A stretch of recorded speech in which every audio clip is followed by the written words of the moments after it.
Autobiography of a Yogi by Paramhansa Yogananda.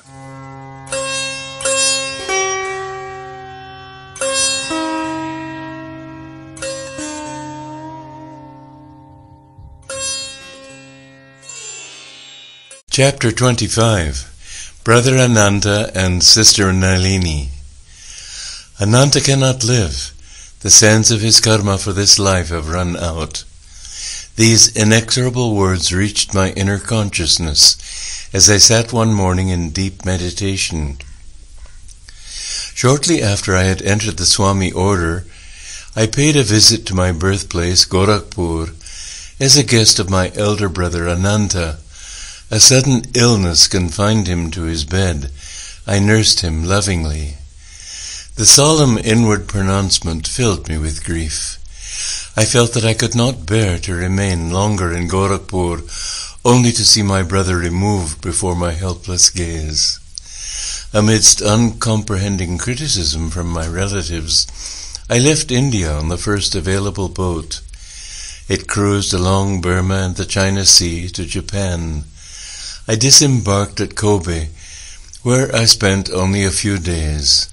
My heart was too heavy for sightseeing. On the return trip to India, the boat touched at Shanghai. There Dr. Mishra, the ship's physician, guided me to several curio shops, where I selected various presents for Sri Yukteswar and my family and friends. For Ananta, I purchased a large carved bamboo piece. No sooner had the Chinese salesman handed me the bamboo souvenir than I dropped it on the floor, crying out, "I have bought this for my dear dead brother." A clear realization had swept over me that his soul was just being freed in the infinite. The souvenir was sharply and symbolically cracked by its fall. Amidst sobs I wrote on the bamboo surface, "For my beloved Ananta, now gone." My companion, the doctor, was observing these proceedings with a sardonic smile. "Save your tears," he remarked. "Why shed them until you are sure he is dead?" When our boat reached Calcutta, Dr. Mishra again accompanied me. My youngest brother Vishnu was waiting to greet me at the dock. "I know Ananta has departed this life," I said to Vishnu, before he had time to speak. "Please tell me and the doctor here when Ananta died." Vishnu named the date, which was the very day I had bought the souvenirs in Shanghai. "Look here," Dr. Mishra ejaculated. "Don't let any word of this get around. The professors will be adding a year's study of mental telepathy to the medical course, which is already long enough." Father embraced me warmly as I entered our Gorpar road home. "You have come," he said tenderly. 2 large tears dropped from his eyes. Ordinarily undemonstrative, he had never before shown me these signs of affection. Outwardly the grave father, inwardly he possessed the melting heart of a mother. In all his dealings with the family, his dual parental role was distinctly manifest. Soon after Ananta's passing, my younger sister Nalini was brought back from death's door by a divine healing. Before relating the story, I will refer to a few phases of her early life. The childhood relationship between Nalini and myself had not been of the happiest nature. I was very thin, she was thinner still. Through an unconscious motive or complex, which psychiatrists will have no difficulty in identifying, I often used to tease my sister about her cadaverous appearance. Her retorts were equally permeated with the callous frankness of extreme youth. Sometimes mother intervened, ending the childish quarrels temporarily by a gentle box on my ear as the elder ear. Time passed. Nalini was betrothed to a young Calcutta physician, Panchanan Bose. He received a generous dowry from father, presumably, as I remarked to sister, to compensate the bridegroom-to-be for his fate in allying himself with a human beanpole. Elaborate marriage rites were celebrated in due time. On the wedding night, I joined the large and jovial group of relatives in the living room of our Calcutta home. The bridegroom was leaning on an immense gold-brocaded pillow with Nalini at his side. A gorgeous purple silk sari could not, alas, wholly hide her angularity. I sheltered myself behind the pillow of my new brother-in-law and grinned at him in friendly fashion. He had never seen Nalini until the day of the nuptial ceremony, when he finally learned what he was getting in the matrimonial lottery. Feeling my sympathy, Dr. Bosch pointed unobtrusively to Nalini and whispered in my ear, "Say, what's this?" "Why, doctor," I replied, "it is a skeleton for your observation."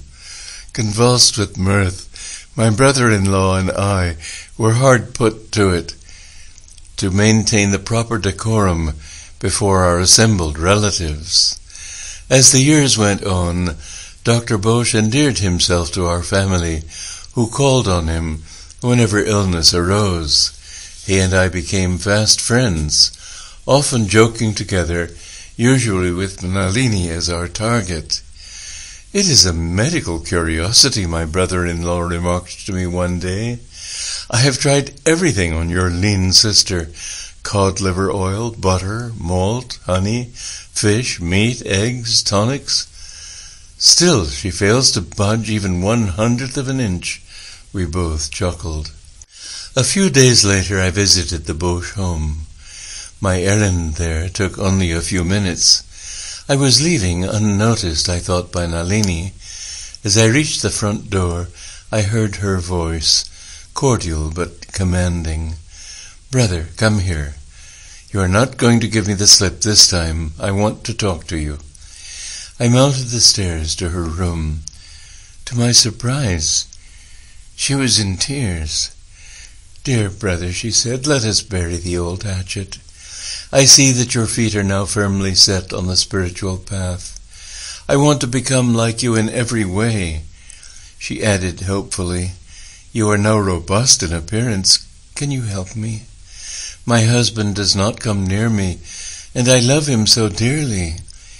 But still more I want to progress in God realization, even if I must remain thin and unattractive." My heart was deeply touched at her plea. Our new friendship steadily progressed.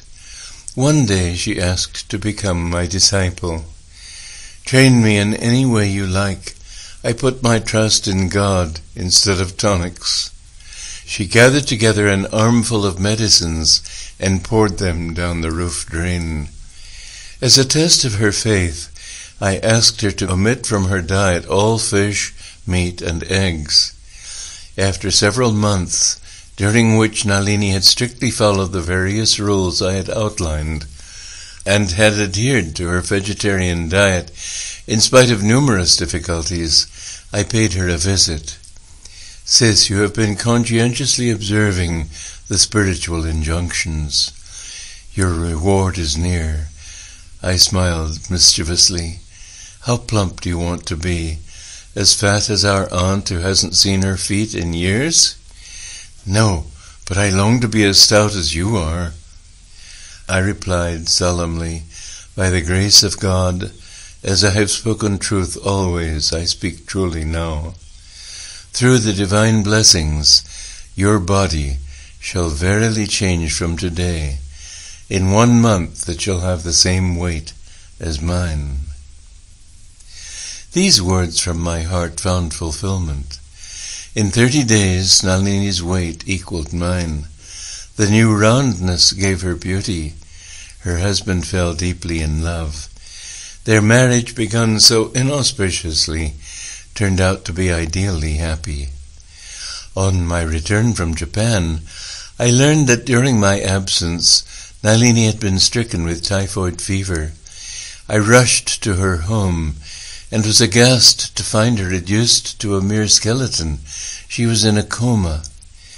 Before her mind became confused by illness, my brother-in-law told me, she often said, "If Brother Mukunda were here, I would not be faring thus." He added despairingly, "The other doctors and myself see no hope. Blood dysentery has set in after her long bout with typhoid." I began to move heaven and earth with my prayers. Engaging an Anglo-Indian nurse who gave me full cooperation, I applied to my sister various yoga techniques of healing. The blood dysentery disappeared. But Dr. Bo shook his head mournfully. "She simply has no more blood left to shed." "She will recover," I replied stoutly.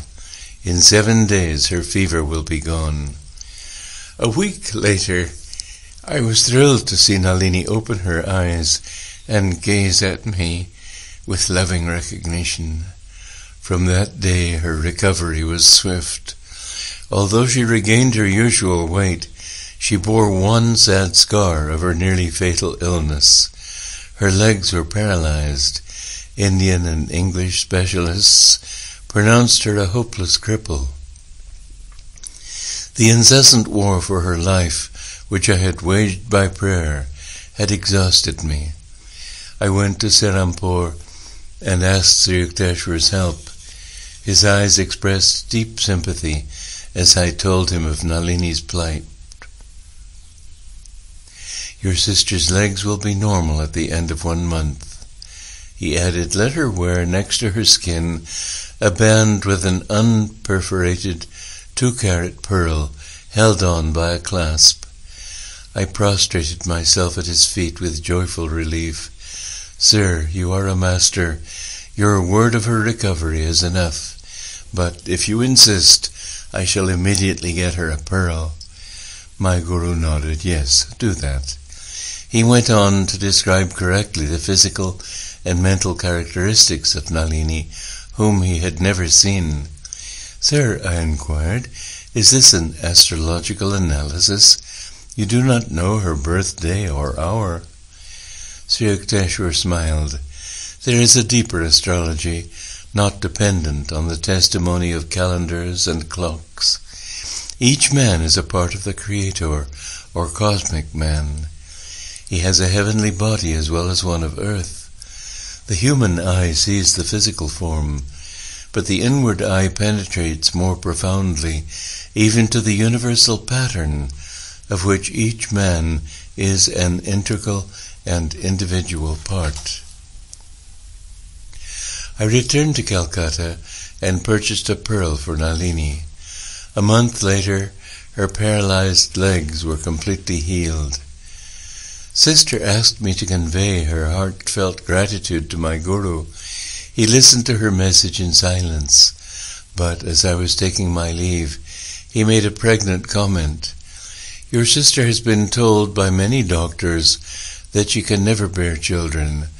Assure her that in a few years she will give birth to 2 daughters." Some years later, to Nalini's joy, she bore a girl, followed in a few years by another daughter. "Your master has blessed our home, our entire family," my sister said. The presence of such a man is a sanctification on the whole of India.